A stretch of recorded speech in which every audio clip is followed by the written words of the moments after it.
A SP Cidadania está de volta, nós estamos tratando aí de uma lei bem nova que já está em vigor, dos planos de saúde sobre o chamado rol taxativo, uma lista, né, da ANS, Agência Nacional de Saúde, e que agora os planos são obrigados a ampliar, ou seja, você pode ser tratado se o seu médico indicar que você precisa de um tratamento, e se ele não estiver nesse rol taxativo, você vai ter direito. Existem critérios que nós já comentamos aqui no primeiro bloco, e o principal deles é que o médico fale sobre a eficácia, que a eficácia daquele tratamento seja colocada. Doutor, eu fico pensando aqui, hoje a gente tem uma notícia bem recente, a gente está gravando isso em setembro de 2022, que a própria ANS, se não me engano, que tirou alguns planos de saúde aí, acho que o 8, 10, não sei, proibido de vender, né? Sim. Esses planos, hoje tem muitos planos. O senhor acha que, eu vou fazer duas questões, se pode encarecer essa questão dessa nova lei, o plano de saúde, ou se existem mecanismos legais que isso não aconteça, e se, de repente, pode ter quebra de planos de saúde que, de repente, tem que atender um rol maior e não estão capacitados, enfim. Vamos lá, Elias. Duas perguntas super pertinentes. Em relação a encarecer, sim, provavelmente os serviços vão encarecer. Existem 3 hipóteses, né, de atualização dos planos de saúde, sendo ela a atualização anual em relação à inflação, né, a autorização em relação ao segurado, ou seja, essa atualização ela é feita conforme o número de uso, a própria idade, a faixa etária, né, então é algo mais subjetivo ao segurado. E em relação à carteira de procedimentos, o que isso significa? Aquela carteira de saúde, quantos procedimentos ela utilizou e quanto ela custa. E é nessa parte de atualização que provavelmente eles vão se basear. Porque a partir desse momento, toda a carteira de todos os planos de saúde começa a custar um pouco mais com esse rol exemplificativo. E isso é legal, o plano pode fazer. E isso é legal, desde que exista um cálculo, que aí entra essa questão da exclusão e da suspensão dos planos de saúde, um cálculo atuarial, né, um cálculo registrado em cartório, tudo devidamente feito, da devida atualização. Então não é uma atualização feita, com todo o respeito, né, a esmo. Tem que ter um fundamento, tem que ter toda uma justificativa. O que acontece? Muitos planos, em regra, não fazem isso. Não registram um cálculo autorial. Nós vemos isso até na própria justiça, quando o juiz pede, me manda o seu cálculo atuarial de uma eventual atualização de plano de saúde, até das faixas etárias, que seria o básico, né? O plano de saúde não entrega, ou, né, ele fala, vou entregar, porque acaba falhando com isso. Não é fácil, né? É algo bem complexo de ser analisado e tem que ser devidamente fundamentado conforme a lei. Então, essa é respondendo a primeira pergunta. Sim. Respondendo a segunda pergunta, nós temos um divisor de águas quando nós falamos de planos de saúde, né? Nós temos os segurados a partir de 1999, e os segurados antes de 99, né? Que é a própria aprovação do rol taxativo. Então, os segurados de antes, praticamente é muito difícil de encontrar algum ainda que exista nesse plano, né, nesse sistema de contratação, mas ele ainda está na base de fundamento em relação ao excesso, né, o excesso de onerosidade a uma das partes. Então, pode ser que ele venha a ser, sim, cancelado, esse plano de saúde, falando, está um excesso de onerosidade para mim, eu não consigo manter. O judiciário acaba não reconhecendo isso, ou ele determina a implementação, né? A gente fala hoje de a mudança de plano, né, de carteira. O segurado está numa carteira, ele vai para uma carteira nova em que se estabeleçam as novas regras. Agora, para os segurados após 99, isso não se aplica, porque a lei é prática, né, e clara em relação a esse sentido. O plano de saúde não pode se eximir, porque ficou caro. Existe essa questão de segurança, mas segurança financeira, questão de cálculo, mas envolve o próprio negócio do plano de saúde. É o cálculo que eles têm que fazer conforme a carteira deles. Quantas pessoas eles têm que ter para segurar todo esse procedimento, essa carteira, esse valor. Eu vou fazer advogado do diabo agora. Eu gosto de fazer isso. Em relação à última hipótese que o Dr. Murilo levantou, de aumento do plano de saúde, a gente chama isso de sinistralidade.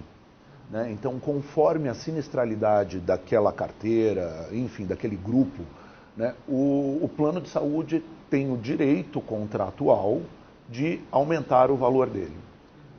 Rebato uma pergunta para você.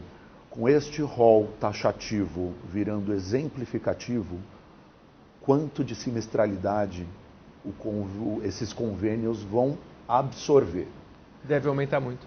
Foi uma coisa, a gente estava batendo um papo aqui no intervalo a respeito da judicialização médica, né, no nosso país, que é uma coisa que está acontecendo na última década de forma astronômica. E é claro que a repercussão disso é um pouco da defesa médica. Então, o que está acontecendo hoje em dia nos próprios planos de saúde é esses aumentos já terem vindo insidiosamente. Por quê? Porque o médico, para se proteger, tem pedido exame demais, tem pedido procedimento demais, como base probatória, até para ninguém falar, opa, não pediu, opa, foi negligente. A ponto da gente enxergar colegas que pedem exames que você fala, para que você pediu isso? E isso é uma coisa muito importante, porque isso é uma base de aumento no custo das operadoras. Né? Eu estou falando isso até porque eu também já, enfim, eu já participei eu já fui interno de operadora, então assim, eu sei que isso acontece dentro de plano de saúde. E é uma questão, né? Então, o quanto, né, se essa sinistralidade já vem aumentando por conta de uma base médica que tem se munido com vários tipos de exame, imagina agora, né, que vai aumentar essa sinistralidade. Sim. Então, para nós, é certo uma coisa, existirá um aumento substancioso nestes honorários de plano de saúde. Pois é, e o que eu queria deixar esclarecido, doutor, é assim, vamos detalhar mais essa questão de procurar o judiciário. Como é que acontece na prática? Porque é um diálogo também do advogado com o médico, né? Porque o advogado ele tem a questão técnica e ele vai tentar orientar o cliente dele e falar, olha, vamos ver se realmente esse procedimento que o médico te deu, aí ele conversa com o médico e para fazer esses levantamentos ou não necessariamente? Isso. Existem dois cenários, Jeremias, na verdade. Um em que é o cenário mais prático, aquele mais cotidiano, por exemplo, da cirurgia do rim que foi negada, a cirurgia da orelha, por exemplo, em que o paciente vindo com toda a documentação, todo o instrumento probatório que a gente fala para o juiz, isso por si só já é o suficiente, né? Muitas vezes o paciente vem já vem com a negativa, vem com a realização de exames, com o encaminhamento médico. Então, esses são procedimentos ou momentos, na verdade, casos, né? De uma forma mais prática. Existem casos de ordem um pouco mais complexa, em que você precisa demonstrar para o juiz, o Dr. Mário, que é perito, sabe bem disso, explicar para o juiz o que é aquele procedimento, como ele é realizado, não só o porquê que ele é necessário. Porque, às vezes, como foi exemplificado aqui já, o convênio ele aprova um procedimento, por exemplo, de quadril lateral, mas ele não aprova o inferior, né? E aí você tem que provar o porquê que você tem que fazer o inferior, né? Para o juiz, para demonstrar, ó, o inferior ele é mais benéfico ao paciente, tanto em natureza de reconstrução ou de saúde, né? De benefício próprio, procedimento cirúrgico, mais seguro, e por isso ele deve ser aprovado. O que deve sempre visar é a ampliação do direito à saúde. E aí é a grande questão que você coloca, que às vezes os juízes acabam, de vez em quando, por negar o atendimento, por negar o procedimento. Isso é necessário, é indispensável à saúde? Né? É ou não é? É essa pergunta que tem que ficar muito clara. E aí, para responder isso, sim, o médico e o advogado eles têm que trabalhar em conjunto. Né? Quanto mais complexo o caso for, mais a comunicação tem que ser eficiente entre os dois. Muito interessante. Eu não posso encerrar sem também falar um pouco da Comissão de Saúde aqui da Assembleia Legislativa de São Paulo e da iniciativa dos parlamentares em relação a planos de saúde e na área da saúde em geral. Uma dessas iniciativas aqui na Assembleia é o projeto de lei 841 de 2021, que estabelece medidas para ampliação de leitos para procedimentos cirúrgicos eletivos no SUS em âmbito estadual. Vamos traduzir um pouco, doutor. O senhor falava mais cedo para mim que eletivo é aquilo que não é emergencial, né? O que diz essa lei em resumo? Ela tem uma conexão com o tempo da Covid, né? Explica para a gente, por favor. Exato, perfeito. Eletiva, o doutor Mário vai ter uma concordância médica aqui, por favor. Mas para a área do judiciário, eletivo é tudo aquilo que é agendado, não é aquilo que não é emergencial, né? Então o que é emergência, o que é urgência, ele é atendido ali no pronto-socorro, na entidade hospitalar, o doutor Mário pode explicar um pouco melhor, Mas para o judiciário, o que é eletivo? O que é agendado? Aquilo que o paciente não tem o risco de vida se não fizer na hora, né? Como é de conhecimento, os procedimentos eletivos acabaram sendo suspensos no período de pandemia por questão de segurança, de vigilância, né, para minimizar aí o risco e a exposição da Covid. E criaram-se muitos leitos, os chamados covidários. Esse projeto de lei, o que ele visa, e já visava na época, usar os covidários, usar esses leitos novos criados, não somente os covidários, mas toda a rede hospitalar do SUS, para que sejam atendidos os procedimentos eletivos.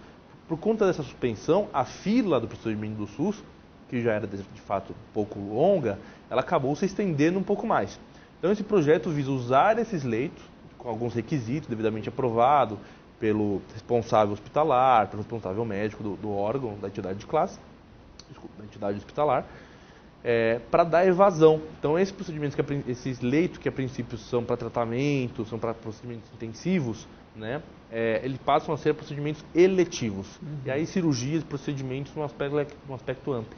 É bem interessante porque a Assembleia Legislativa de São Paulo agindo rápido, porque a gente viu, por exemplo, a história do Emílio Ribas, que nós podemos acompanhar aqui em recente programa. Eles dividiram uma ala onde se tratava outras infectologias, como AIDS, por exemplo, e separaram só para a Covid. Então, assim, tem todo um aspecto prático e rápido, porque já é difícil ter leitos para todos, né? Então, acho que foi uma medida muito eficaz, muito interessante. O senhor ia dizer alguma coisa, doutor Mário? Não, eu só queria lembrar que procedimentos eletivos não significa não serem procedimentos de uma certa gravidade. Né? Por exemplo, tumores, né? Que são procedimentos que, em sua enorme maioria, são marcados eletivamente para você tirar um tumor, só que estes brecaram na época da Covid. Né? Isso quer dizer que não é emergente ou que não é grave? Não é emergente, assim, do tipo, você tem um tumor de intestino, temos que tirar agora, Não, ele é marcado, ele é agendado, mas é um tumor. Né? Mas é um tumor. O que eu estou falando é que até estes procedimentos brecaram na época da pandemia. Por quê? Porque não havia leito. Então, eu acho que tem toda uma importância aí nisso que vocês estão falando. Exatamente. Doutor, dentro do tema que a gente está tratando aqui, do rol, da relação, que deixou de ser taxativa, né? Só aqueles 3.000 procedimentos, doenças que se tratam, e agora ele é exemplificativo, usa esse, mas tem outros a mais, como a gente já explicou. Doutor, quando chega na hora da saúde, a gente, principalmente se for um caso de vida ou morte, a gente começa a procurar outros tratamentos, né? Tem médico que não gosta que a gente olha no Google, né? Eu não sei como é que o senhor né? Mas eu olho no Google, já chego lá, já perguntando. E aí já chega, eu vi nos Estados Unidos esse tratamento, eu vi não sei aonde, isso vale, não vale. Vai ter muito, eu acho que essa conversa com o médico também, né? Não, claro, a gente fala hoje em dia que o paciente, ele é um cliente, ele não tem mais uma posição passiva do paciente antigamente, né? Doutor, o que eu faço? Isso, tá bom.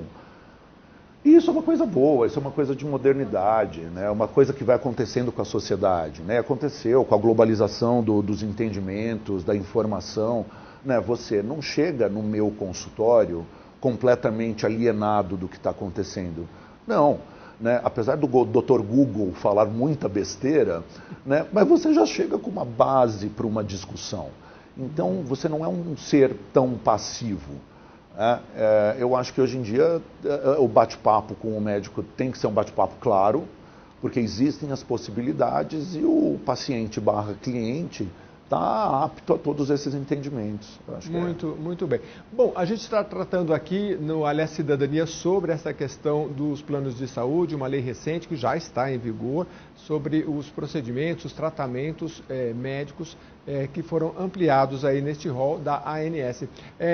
Doutor, quer complementar com alguma coisa? Eu acho que eu queria aproveitar vocês aqui, já que a gente já tratou bastante sobre o tema, de repente falar algumas questões na área do plano de saúde que são recorrentes para o consumidor e para quem gere um hospital, né? Eu vou citar um exemplo. Eu cheguei um dia numa fila e na minha frente tinha uma senhora e a atendente do plano de saúde dizia, no hospital, ele falou, olha, o médico ele foi desabilitado, enfim, né? Obrigado. E infelizmente a senhora não vai ser atendida hoje, né? Ela falou, poxa, mas já estou esperando, virou as costas e foi embora. Eu conversei com a advogada e falei, não, o plano tem que te avisar, acho que com 30 dias antes, e tem que colocar uma pessoa no lugar, não é? Então a gente não sabe muitas vezes os nossos direitos, né? Exatamente.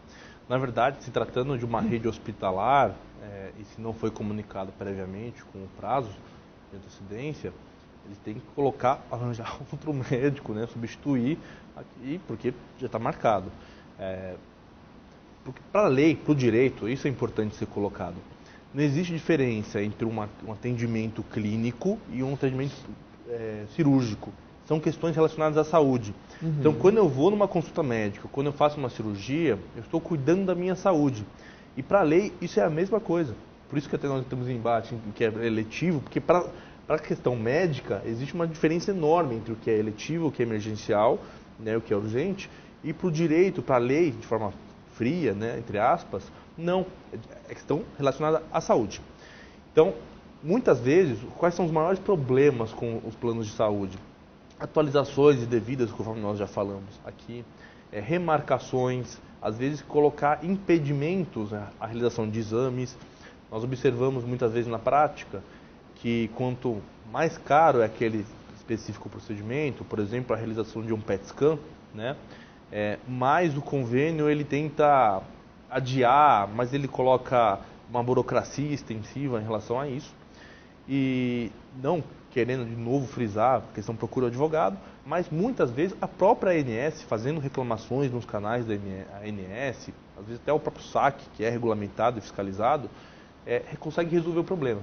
Né? Nós já resolvemos problemas de pacientes, por exemplo, através da intermediação com a ANS. Porque os planos de saúde têm um certo medo da ANS, né? E agora que ela se demonstrou mesmo forte, vocês 8 não vão, mas estão suspensos, né, de negociar plano de saúde, de vender carteira, os planos de saúde, opa, esse é um cenário sério. Porque é o que nós temos que ver no país, no Brasil, e nós, graças ao nosso corpo diretivo, toda a nossa cultura que está sendo transformada, estamos vendo, Jeremias.